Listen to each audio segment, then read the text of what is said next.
Olá a todos, bem-vindos a mais um episódio de Quem vê caras não vê articulações. Hoje trazemos um tema que acho que está muito na realidade de quem passa por este tipo de situações, quem sofre de doenças crónicas, e também as crianças que sofrem de condições reumáticas na infância. Então decidimos dar o título de Tetris do Tempo, encaixando a artrite na infância. Ou seja, isto é um bocadinho, o episódio é sobre a gestão de todas as coisas que temos que fazer enquanto doentes no tempo e nunca deixando de ser criança. E portanto vamos passar por alguns pontos que achamos que eram mais importantes neste aspecto. E assim queria introduzir a parte da medicação. Como é que gerimos as tomas da medicação e as diferentes medicações que vamos tomando ao longo deste percurso.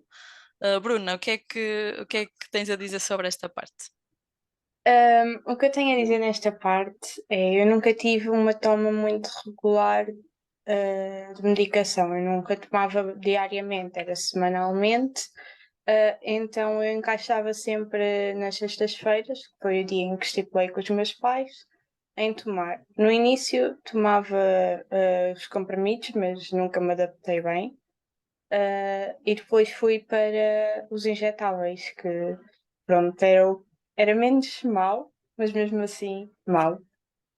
Bruna, mas Uh, diz-me só, desculpa, de que medicações é que estás a falar? O que é que tomavas na altura? eu só cheguei a tomar um metrotrexato, se não me engano, e depois o Falicil no dia seguinte, mas isso acho que é comum. E tu, Cláudia, como é que foi?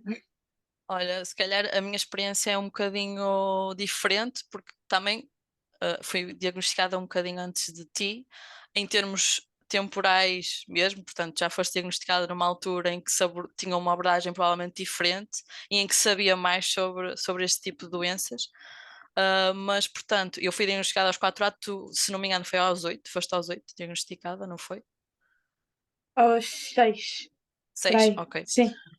Mas pronto, então eu lembro-me de, para controlar, por exemplo, as dores, tomei sempre naproxeno, o naproxeno, um, e durante as crises mais intensas tomava sempre cortisona, ou seja, se nós formos ver fotos minhas naquela altura, tenho a típica cara de lua cheia, aquele síndrome de Cushing muito típico. Eu tinha mesmo, aliás, ainda há pouco tempo tive que tomar uma grande quantidade de cortisona por causa de outro problema, não tinha nada a ver com a artrite, e fiquei exatamente com o mesmo perfil dessa altura. Mas, portanto, tomava certamente cortisona para controlar essas crises maiores, mas sim, também, tal como tu, fui sempre tomando metotrexato. Nessa altura foi sempre em comprimido, e se não me engano foi variando a altura da semana em que eu tomava, ou seja, pronto, dependia um bocado, mas eu acho que lembro-me de quando estabeleci para mim própria o dia, era a meio da semana. Porque não havia uma razão muito vincada para eu tomar, porque não tinha qualquer sintoma nos primeiros anos, portanto, deve ter demorado para aí uns 6 anos, provavelmente, até eu começar a ter sintomas adversos ao metotrexato. E sim, já fui começando a jogar com o meu horário escolar, ou seja, porquê? Porque eu sentia que a partir do momento em que tomava o metotrexato, tinha horas de, de ter que lidar com esse tipo de sintomas adversos da medicação. E lembro-me perfeitamente de quando andava no secundário e não tinha aulas, acho que era a quarta-feira de manhã, dizia, ok, eu vou tomar à terça à noite, que era para os efeitos acontecerem durante a noite, e ainda ter amanhã para tentar conseguir recuperar desses tais sintomas, que eram basicamente náuseas, mal-estar, cansaço, um cansaço. Eu suponho que seja um bocadinho uma pequena parte daquilo que as pessoas que fazem tratamentos de quimioterapia sentem. É um bocadinho isso, porque o metotrexato também é usado em casos de doença cancerígena. E portanto eu acho que sentimos um bocadinho aqueles efeitos adversos.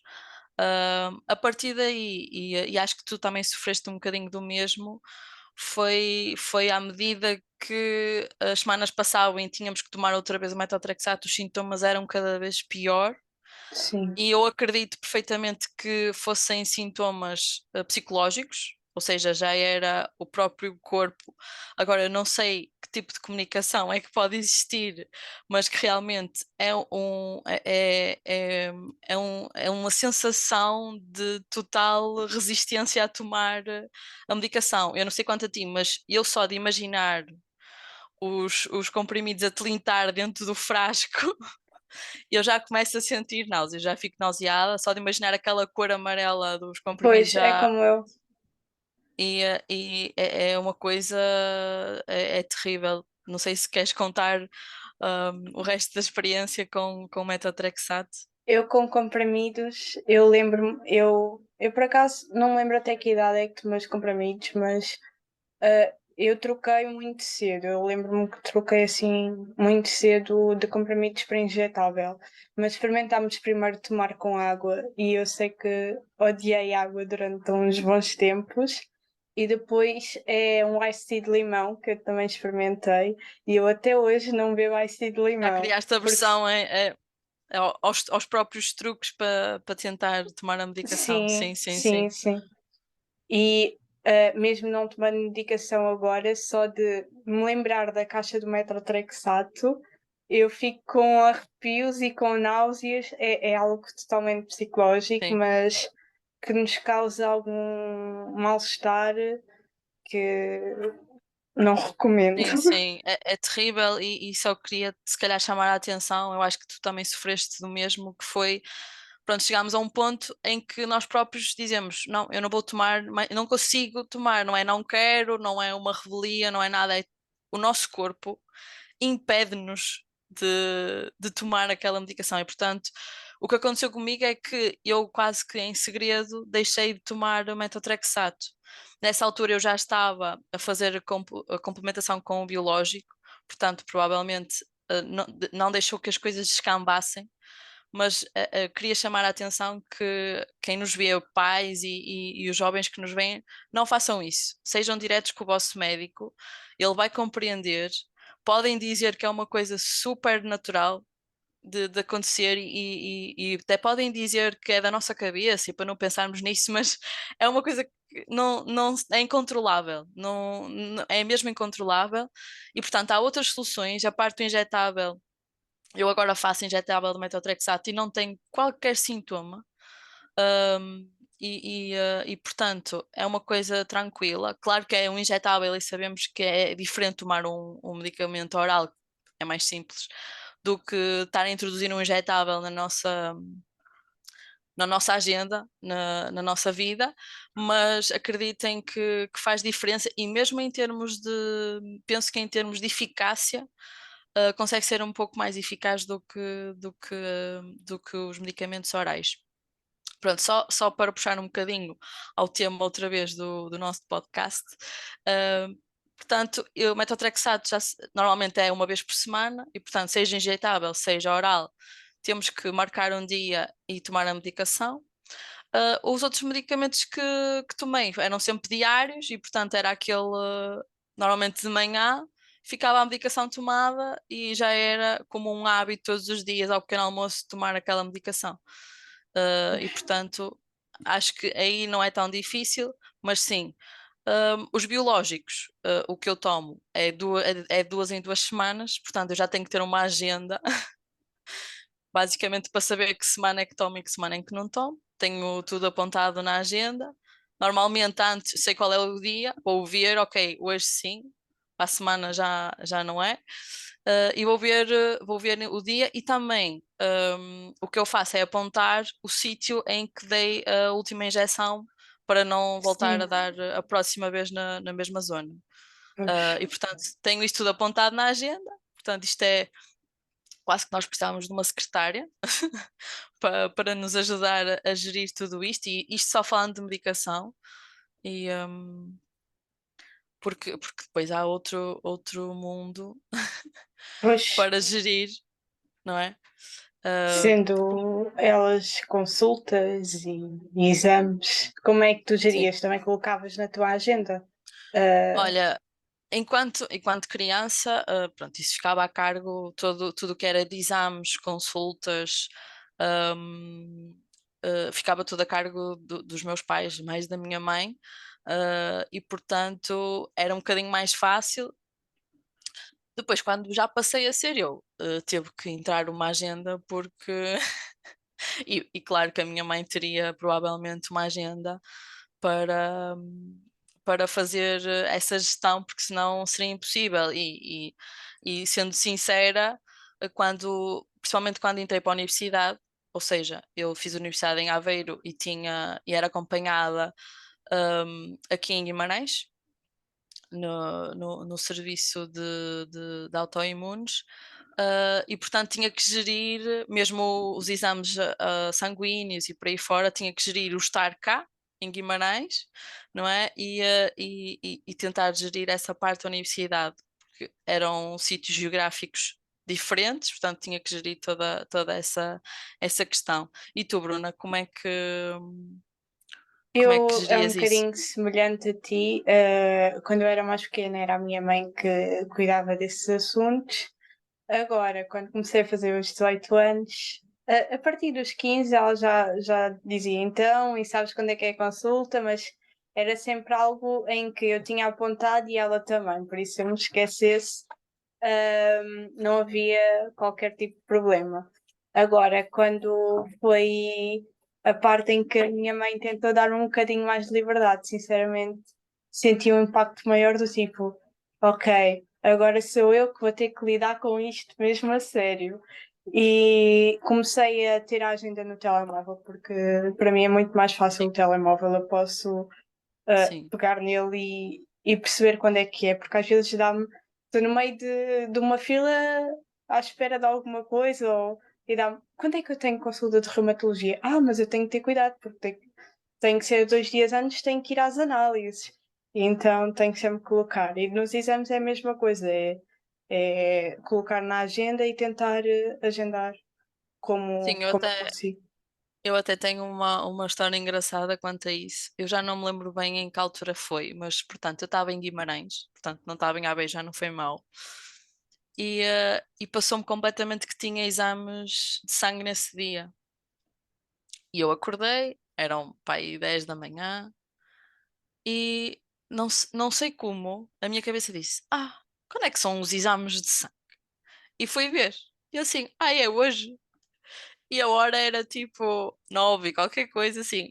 Ok, liga à minha mãe: Olha, eu tinha exames hoje, o que é que eu faço? Ela assim: "Ah, vais ao hospital e vais ver." Pronto, foi a melhor coisa que me aconteceu. Porquê? Porque na altura a colheita de sangue no Hospital de Guimarães tinha um sistema de senhas, ou seja, por hora. Das 8h30 às 9h15 era uma senha, das 9h15 às 10 era outra e até às 10h45 era outra. Quando eu cheguei lá, portanto já eram 11 horas, já tinha toda a gente ido embora. E portanto eu cheguei lá, fiz as análises e vim embora. Eu assim, olha, gostei desta solução para não estar 2 horas à espera para fazer os exames. Mas sim, pronto, portanto eu aí estava a começar a saber lidar com estas coisas e eu provavelmente, eu acho que não tenho bem a certeza se já tinha a carta ou não, mas provavelmente não, portanto ainda tive que ir de autocarro para o hospital, tudo bem, tipo, eu safava-me bem desde miudita, mas pronto, foi aí que eu comecei a saber gerir e lembro perfeitamente dessa história, porque normalmente quando eu acordo e percebo que estou enrascada com alguma coisa, a primeira coisa que eu faço é ligar à minha mãe, como se ela fosse resolver milagrosamente o problema que eu tenho. E pronto, mas até correu muito bem. Portanto, aprendi o truque para passar a fila. Passar não, porque eu vou no último e o que me interessa é ir tomar rapidamente o pequeno almoço. Para mim. Mas eu acho que que esta parte dos exames e como gerimos o tempo é mais quando os nossos pais começam a dizer agora estás por tua conta.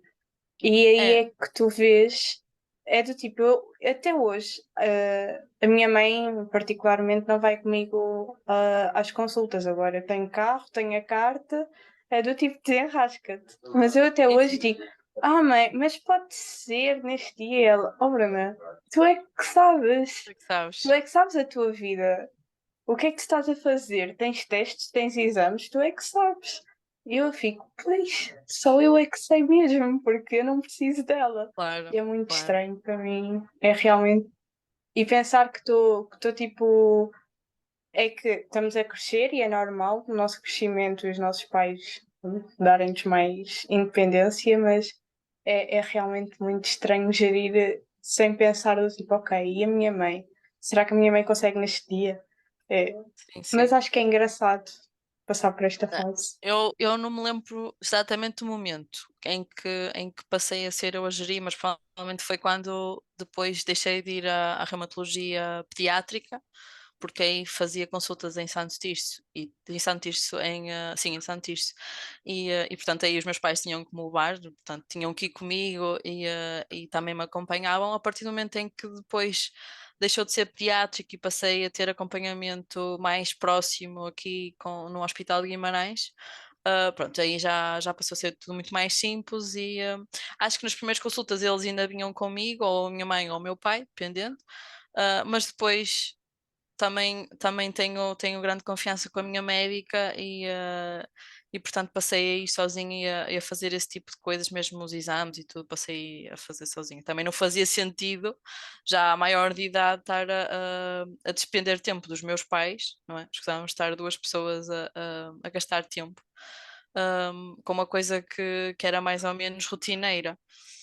Um, e pronto, e em termos assim desse tipo de marcações, acho que além disso, só mesmo a parte de sessões de fisioterapia, que se calhar eu pessoalmente só tive assim grandes períodos com sessão de fisioterapia quando era mais pequenita. Ali ainda andava no primeiro ciclo, e aí acho que foi no terceiro ano até, em que tive mesmo fisioterapia provavelmente durante todo o ano.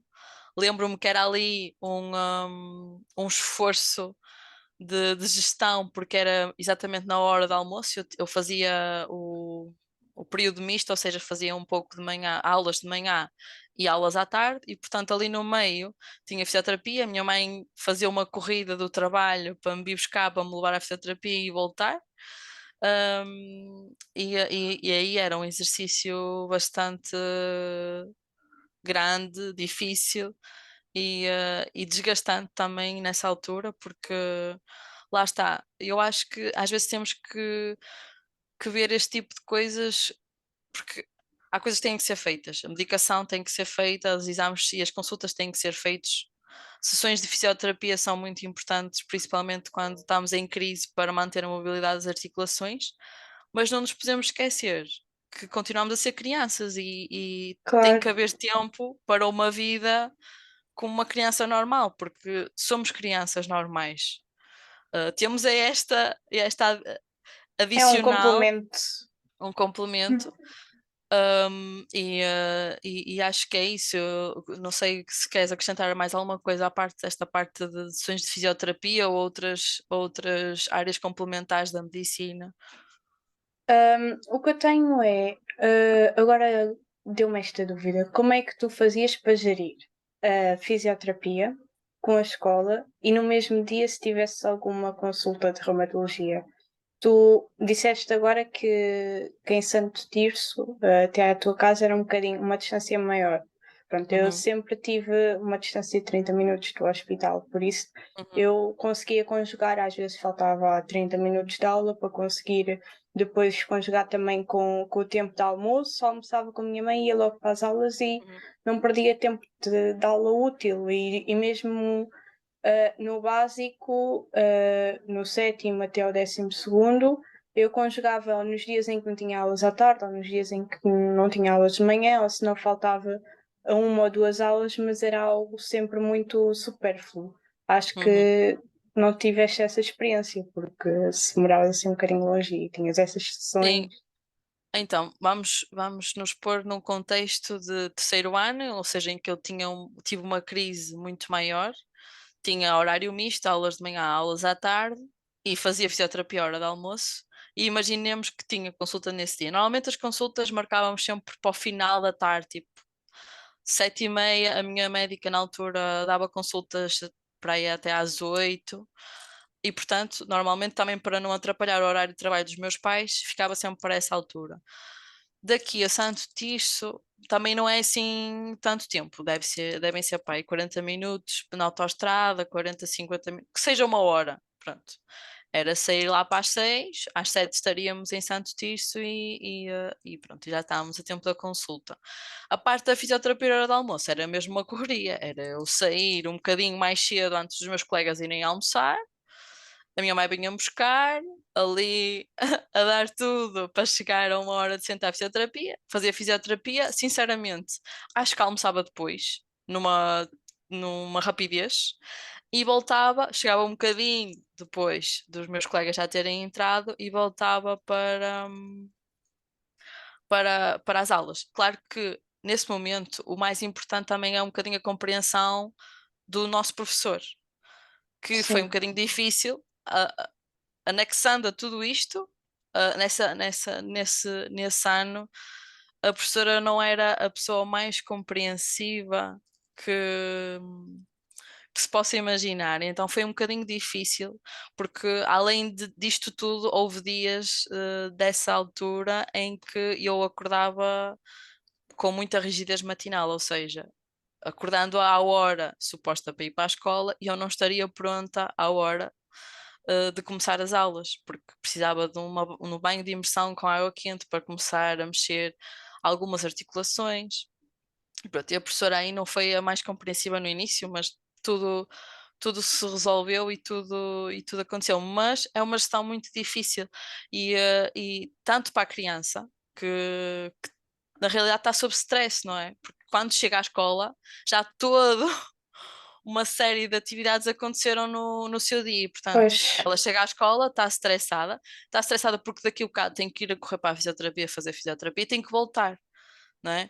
E aí os professores têm que compreender mesmo o dia a dia destas crianças, E têm que ser para outro, flexíveis. Têm que ser bastante, muito bastante, bastante. flexíveis. Porque lá está, não deixam de ser crianças. Estamos a falar de crianças e- e é importante termos isto em consideração. E depois para acrescentar, normalmente quando tinha consulta de reumatologia em Santo Tirso, tinha consulta de oftalmologia na Boa Vista, no Porto. Portanto, ainda tinha mais uma voltinha para fazer ao final do dia. Era um passeio, era um passeio. Entretanto, lá no meio comia um jesuíta em Santo Tirso e pronto, estava tudo ok, mas sim, era é stress para a criança, é estressante, porque parecendo que não, e eu não sei quanto a ti, mas eu ficava sempre um bocadinho ansiosa antes das consultas de reumatologia, porque ia ver os exames, ia ver como é que estava o meu estado, se ia ter que alterar a medicação ou não, e portanto tudo isso induz um pouco de stress, e portanto os adultos que estão à volta da criança têm que tentar amenizar esse stress, porque Sim.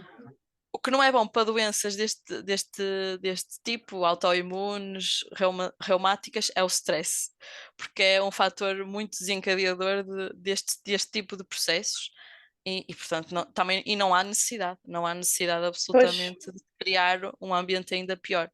Mas lá está, depois os pais, além de terem este papel, também têm que tentar manter eles a calma, porque para eles também não é fácil, porque têm toda uma vida para gerir em termos profissionais, têm provavelmente outros filhos a cargo que também têm eles que ser envolvidos neste processo, mas de forma muito leve, porque também eles são crianças e também eles são pessoas com vida. Portanto não é um processo nada fácil, mas estamos todos no mesmo barco e é possível dentro daquilo que são as nossas capacidades de gerir e no fim de contas corre sempre tudo bem, não é? Claro, sim, corre tudo bem. Eu por acaso na minha altura, eu lembro-me e até hoje eu fico sempre um bocadinho nervosa, mas é quando eu entro no hospital. Quando eu estava na escola, eu sempre distraía-me, eu sempre tinha amigos que compreendiam sempre a altura em que estava e eles sabiam logo quando é que eu ia ter consulta ou não, porque notava-se que eu ficava mais agitada. Então tentavam distrair e mesmo a professora sempre foi 5 estrelas, excepto, pronto, alguns professores ali de educação física e etc. Os professores sempre foram 5 estrelas do tipo, ok, sabemos que ela está a passar por isto, sabemos que ela se calhar vai ter consulta, claro que ela está um bocadinho mais agitada, mas vai passar. E é isso. Acho que terminamos de um bom mote, que é vai ficar tudo bem, só temos que gerir as coisas de acordo com as agendas e Sim, até uma boa dica é ter uma agenda ou física ou no telemóvel sim, para sim, apontar as coisinhas todas. sim. E também é importante não deixarmos de ser crianças por causa disso, portanto, isso é o mais importante, é ter isso tudo e não nos esquecermos de ser crianças. Sim. Portanto, até à próxima. Até à próxima, adeus. Tchau.